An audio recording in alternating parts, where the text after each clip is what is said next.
Me gustaría, en principio, preguntarte cómo estás viendo al sindicalismo hoy en la Argentina.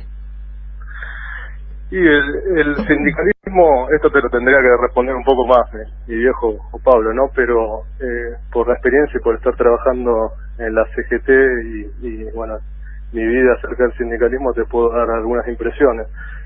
El sindicalismo está en un proceso de reordenamiento que no es ajeno a lo que ya ha pasado en otras etapas de la historia, recientes y más antiguas, ¿no? En las que hay algunos grupos que son más dialoguistas o que tienen una relación de aceptar condiciones que impone el poder político, y de otro sector que se resiste a someterse y que se planta ante los avances, ¿no?, de quienes representan, que son los trabajadores. Ahora, no sé si te identifico, sí, quiénes son cada uno de esos sectores. Sí, se me vienen a la mente algunos nombres, pero a ver, sindicalistas oficialistas hubo siempre.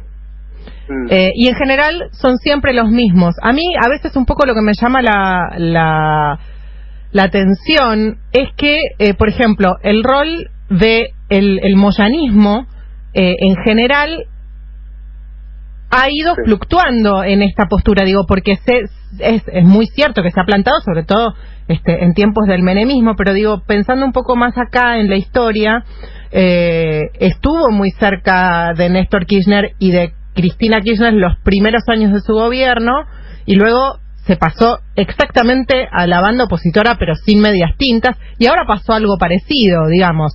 El primer año, podríamos decir, hubo una suerte de luna de miel, no sé si llamarlo así, o de periodo de gracia, de acompañar, de hecho, al macrismo en tiempos de campaña y demás, y ahora otra vez del otro lado como primer opositor, o tal vez uno de los más fuertes en este momento, porque recordemos también que vamos a hablar un poquito de eso, en este momento el peronismo está como muy atomizado, muy desarticulado, y aparecen ciertas figuras fuertemente opositoras, entre las cuales está tu papá. ¿Por qué crees que se da este proceso en el moyanismo de un oficialismo en primera instancia y después una oposición manifiesta? Sí, en realidad me parece que ahí disiento un poco, ¿no? La fluctuación no se da respecto de los trabajadores del movimiento obrero, quienes encarnan esa representación, sino del gobierno y de las políticas que está desarrollando en determinado momento. Y incluso a Hugo se lo han preguntado varias veces y él ha respondido que los que se alejan o se acercan de los trabajadores son los gobiernos.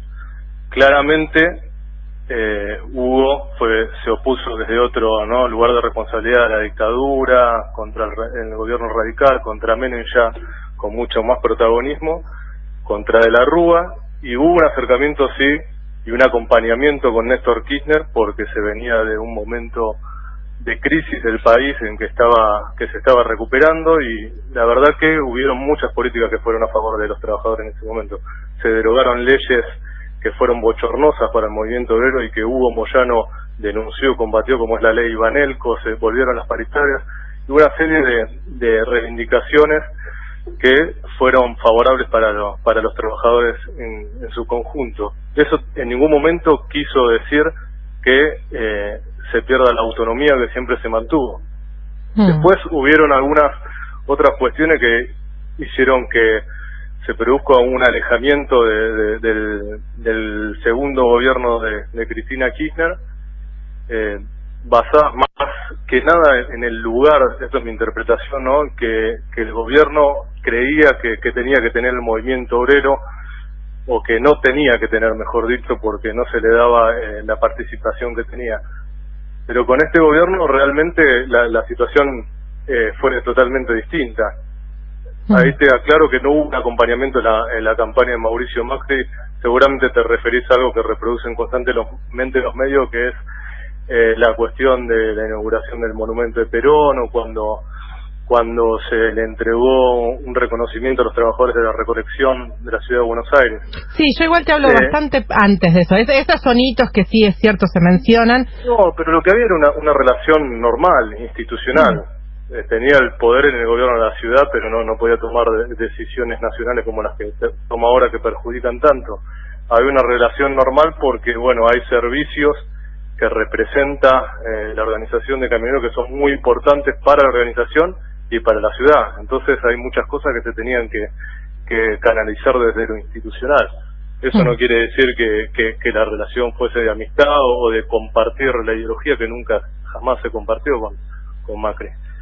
Ajá. Y los primeros 2 años del gobierno, si vos me hablas de acompañamiento, yo creo que no hubo acompañamiento, y es más, Camioneros institucionalmente estuvo integrado hasta hace poco en la CGT desde la Secretaría Gremial, y Pablo Moyano fue muy crítico al gobierno de Mauricio Macri.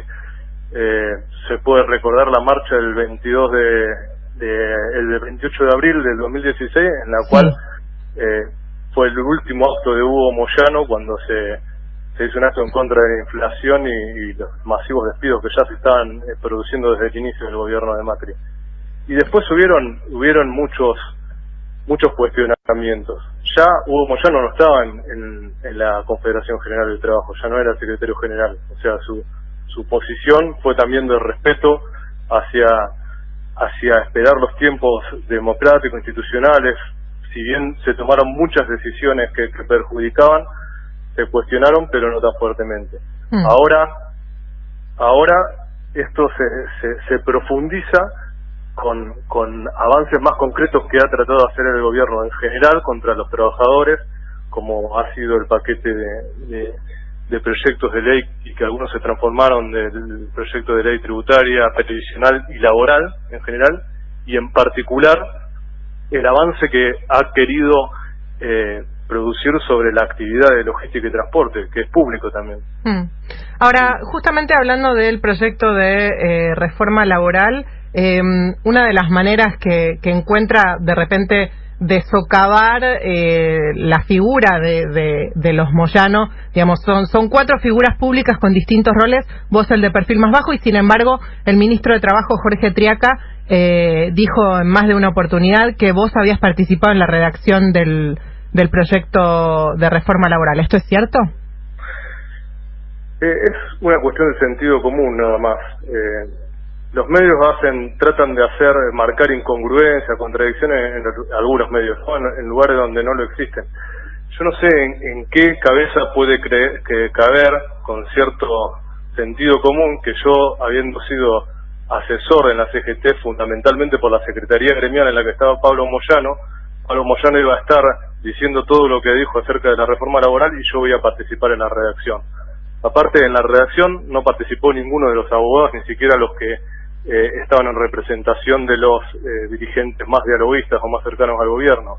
Ese proyecto se hizo en la oficina del Ministerio de Trabajo, y no sé con asesoramiento externo de dónde, porque la verdad que era un verdadero desastre. ¿Ningún abogado de la CGT participó en la redacción del proyecto? No, lo que se hizo fue presenciar algunas reuniones técnicas. Si bien todos íbamos como abogados apoderados de la CGT, cada uno claramente pertenece a un sector, no tenemos la misma visión todos. Y en esas 2 reuniones técnicas yo en las primeras no estuve porque no pude, pero todo lo contrario de lo que se manifestó es lo que expresé. O sea, la cuestioné fuertemente, tuve cruces incluso con funcionarios a los que le dije esto es peor que van más allá de lo que fue la dictadura militar en su momento, puntualmente con un artículo referido a la responsabilidad solidaria. Y diciéndole que era pedido de los empresarios muchas de las cláusulas que estaban. Después lo limpiaron un poco, sigue siendo malo el proyecto, pero claramente estas reuniones incluso las hicieron para tratar de demostrar un cierto consenso que realmente no existió, y eso es lo que le duele al gobierno. Por eso Triaca me usa a mí diciendo que como que Hugo Moyano a través de su hijo había dado un poco beneplácito para el proyecto, que fue todo lo contrario. Y justamente, y esto porque yo lo he vivido en forma personal y he sido testigo, creo que ha sido el comienzo del ataque más profundo del gobierno. Muchos funcionarios me han dicho, incluso yo he presenciado cuando el ministro de Trabajo quería que Hugo Moyano exprese que estaba bien el proyecto, ni siquiera que estaba a favor, que bueno, si la CGT lo consensuó, quería que él lo diga expresamente. Senadores me han comentado que esto se ha frenado, primero por las movilizaciones, ¿no?, que se hicieron, pero fundamentalmente por las expresiones de Pablo, por el contacto que en su momento hubo con la delegación de camioneros en el Vaticano, que si bien el Papa no es que dijo algo en contra de la reforma laboral, sí existió esa comunicación referida al tema, y cuando Pablo dijo que se iban a movilizar los trabajadores para que no existiera otra Banelco, creo que eso le puso un coto al avance de la ley, y eso le dolió mucho al Ejecutivo, fundamentalmente al Ministerio de Trabajo, que era el encargado de lograr el consenso de esa ley. O sea, y esto me lo han dicho funcionarios en su momento incluso, Frigerio logró negociar el proyecto de reforma tributaria y previsional con los senadores, y el encargado de negociar que pase la reforma laboral no pudo conseguirlo, fundamentalmente por estas cuestiones. Bien. Y esto es lo que produce, en definitiva, que empiece a endurecerse los ataques. ¿A qué te referís con los ataques? Los ataques fundamentalmente mediáticos, ¿no? Porque están disfrazados de judiciales a través de denuncias que no están en ninguna instancia que sea avanzada en cuanto a lo procesal, pero que sin embargo parece que estuvieran todos condenados. Aparecen todas juntas al mismo tiempo, los denunciantes no hay ninguno que tenga un grado de objetividad mismo. La tenés a Ocaña, al secretario de gobierno del intendente Jorge Macri, que es el primo de Mauricio, haciendo denuncias, dando títulos rimbombantes de delitos, pero que no llegan a ningún lado. ¿Y cómo están viviendo hacia adentro de la familia estas distintas causas judiciales que se están llevando adelante en la justicia? Yo creo que con la tranquilidad primero y principal de saber que es todo una mentira, que no hay ningún fundamento real para que se avance con esto, con tranquilidad y con la experiencia, ¿no?, que transmite Hugo, de que siempre ha luchado contra el poder. Él mismo lo ha aclarado, estuvo detenido incluso en la dictadura, le han hecho operaciones de todo tipo, en su momento le metieron la droga, también por reclamar y plantarse. Esto es una vez más que ocurre esto, o sea, con tranquilidad, primero por saber que no hay absolutamente nada, y después saber que es como consecuencia de luchar. Y ya lo dijo Hugo el 21 de febrero, o sea, él está dispuesto a mucho más que el preso si es por defender a los trabajadores, no tiene problema, y no va a parar porque tiene la absoluta tranquilidad de que está haciendo lo que corresponde. ¿Y cómo ves que pueda, a partir de ahora, digamos, después del 21F y después de este desmembramiento de la CGT y demás, cómo ves que tu papá logre reposicionarse dentro del mundo sindical? ¿Hacia dónde apuntará para seguir construyendo poder como hizo todos estos años? Sí, no sé si el objetivo es solamente construir el poder, sino que es lograr la unidad para defender lo que corresponde, ¿no?, a los trabajadores, al pueblo argentino. Después del 21F es como que se cristaliza de algún modo en esa movilización extraordinaria lo que ya se venía gestando, que era el acercamiento de distintos sectores que no están dispuestos a aceptar el avance del gobierno, el ajuste del gobierno, y que están dispuestos a plantarse en unidad frente a eso. Pero también surgen otras cuestiones que hacen más a lo político, ¿no?, a ya pensar en el 2019 y a tratar de contribuir para una unidad que se enfrente a este gobierno. Ahora, parece, digamos, vos bien decís, hay sectores que se acercan, estamos hablando de las 2 CTA, estamos hablando de movimientos sociales, pero también hay muchos sectores que se alejan, y la unidad, por lo menos del movimiento obrero cegetista tradicional, parece muy lejana en este momento.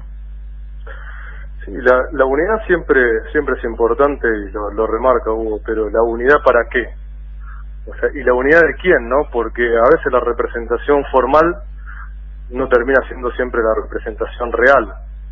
O sea, que falten dirigentes o que falte alguna conducción no significa que los trabajadores no quieran otra cosa. O sea que a veces la representación formal, si bien es importante, pasa a ser secundaria y no tan importante como la unidad real que existe en el movimiento obrero.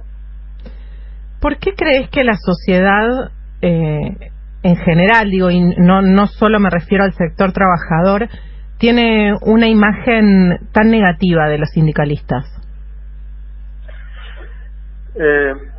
Primero y principal te aclaro que por ahí, si esa imagen está medida a través de las encuestas, yo tampoco tengo una percepción demasiado favorable acerca de las encuestas. Me parece que responden a quienes la financian o a quienes la piden para algo determinado, para un fin determinado. Creo también que el sindicalismo ha recibido ataques muy fuertes durante muchos años.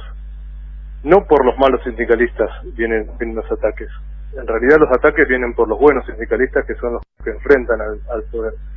Y como en todo, existen buenos, malos y irregulares. Nadie puede negar que también existen malos y que hay que hacer una autocrítica, ¿no? Y tratar de modificarlo. Pero como en todos los sectores, creo que existe una variedad de situaciones. Pero creo que realmente los ataques y el desprestigio viene por los que pelean y por los que luchan. Bien, y en esta de la autocrítica que vos decís que hay que hacer, por lo menos hacia adentro, y específicamente ya no hablando digamos de quienes cometen delitos o demás, sino del sistema sindical, de cómo está construido el aparato, de cómo se eligen los secretarios generales, de cuánto duran en el poder, de cómo se construye poder hacia adentro del movimiento. ¿Qué crees que podría cambiarse? Vos que también conocés mucho las leyes y sabés qué cosas son más justas que otras o que podrían mejorarse. Yo creo que se pueden cambiar muchas cosas, pero antes de hacer la autocrítica también hay que aclarar algunas otras. Nuestro modelo sindical a veces es más criticado desde adentro, desde sectores que no son los trabajadores, ni de una discusión propia del sindicalismo, sino desde los medios de comunicación, a veces del mundo académico, del mundo empresario. Y en el mundo, y en esto también tengo alguna experiencia de haber hablado con representantes, con asesores de otros, con dirigentes sindicales de otros países, admiran al movimiento sindical argentino, lo admiran por su poder, por sus conquistas, por su historia, porque el movimiento obrero ha peleado contra dictaduras, ha peleado contra gobiernos neoliberales y realmente ha sido una trinchera frente a los ataques. Ahora sí, hay dirigentes sindicales que no representan y que están muy alejados de los trabajadores y creo que no hace falta ni siquiera nombrarlos, que son conocidos y que no pueden hacer ni siquiera una asamblea con sus trabajadores. Esto no sé si es tan propio del modelo sindical, del sistema de personería gremial que nos dejó el peronismo, que da la posibilidad de tener un sindicalismo fuerte porque hay un sindicato con personería gremial que es el que negocia los convenios colectivos y que le da una uniformidad a las conquistas que se logran a través de los convenios colectivos. Quizás se produzca más en relación a algunos aspectos vinculados con la democracia sindical y a garantizar que haya una reales oportunidades para competir. No siempre ocurre. Facundo incluso ha presentado hace unos años, o vuelve a representar un proyecto de un código electoral que establece algunos pisos mínimos para que todos los estatutos se adapten. Sí, pero pobre Facundo se comió varias presiones por presentar ese proyecto, digamos, desde adentro del movimiento lo han cuestionado bastante por eso. Sí, lo han cuestionado bastante, pero bueno, cada uno actúa de acuerdo a sus convicciones y lo han cuestionado precisamente los que se sienten tocados. Hugo Moyano no lo cuestionó, o sea, se pueden tener diferencias o no, pero el que tiene una representación real para lo cual fue elegido no se puede sentir afectado por eso. Bien, y la última que te hago, Hugo, es ¿cómo estás viendo esta avanzada? Digamos, sabemos que el gobierno quiso reformar la ley de contrato de trabajo, hacer una reforma laboral bastante integral, como por el momento no ha podido, está avanzando sobre algunos convenios colectivos. ¿Cómo lo ves desde el punto de vista legal? E incluso también ha, digamos, presionado a la justicia laboral, acusando de mafiosos a los jueces y demás. ¿Vos creés que puede haber un recorte de derechos y de convenios colectivos? Eso va a depender de la fuerza que se pueda poner enfrente para que no avancen, pero que la intención está desde el principio. Cuando presentaron el proyecto de reforma laboral, originalmente no iba a tocarse la ley de contrato de trabajo, como vos decís. Si te fijas en las noticias de esa época, ellos hablaban de que no iba a haber una reforma a lo brasilera que fue integral, incluso avanzaron sobre cuestiones sindicales en Brasil. Ellos decían que iban a avanzar por sector. Sin embargo, cuando presentaron... Después te envalentonaron cuando ganaron en las elecciones. Sí, se envalentonaron totalmente. Afectaba la ley de contrato de trabajo, el supuesto blanqueo, que mucha autoridad moral, sobre todo quienes más lo impulsan, no tienen para hablar de blanqueo, y con algunas otras cuestiones que supuestamente favorecen al sindicalismo, como algunos organismos en salud, hablaban de pasantías, de un fondo de cese laboral, pero modificaban también artículos centrales de la ley de contrato de trabajo, como es la responsabilidad solidaria. Esto no lo pudieron hacer por lo que te decía al principio, por esa resistencia que hubo, que con la ley previsional no alcanzó, pero con la laboral se pudo detener. Y bueno, avanzaron por sectores. En algunas actividades lo lograron, ¿no? La actividad petrolera, actividad automotriz, en sector lácteo, y con camioneros lo quieren hacer también. Porque ellos tienen la presunción, o tienen el convencimiento de que si avanzan sobre camioneros, que es a mi criterio claramente el sindicato más fuerte, van a poder avanzar sobre el resto de las actividades con mucha más facilidad. Bien, bueno, muy interesante esta charla como para seguir reflexionando sobre lo que está pasando hoy en el mundo laboral, y te agradecemos muchísimo este contacto, Hugo, con Final Abierto. Bueno, gracias, Ana. Hasta luego. Era Hugo Antonio Moyano, abogado laboralista, especialista en temas sindicales e hijo de Hugo Moyano.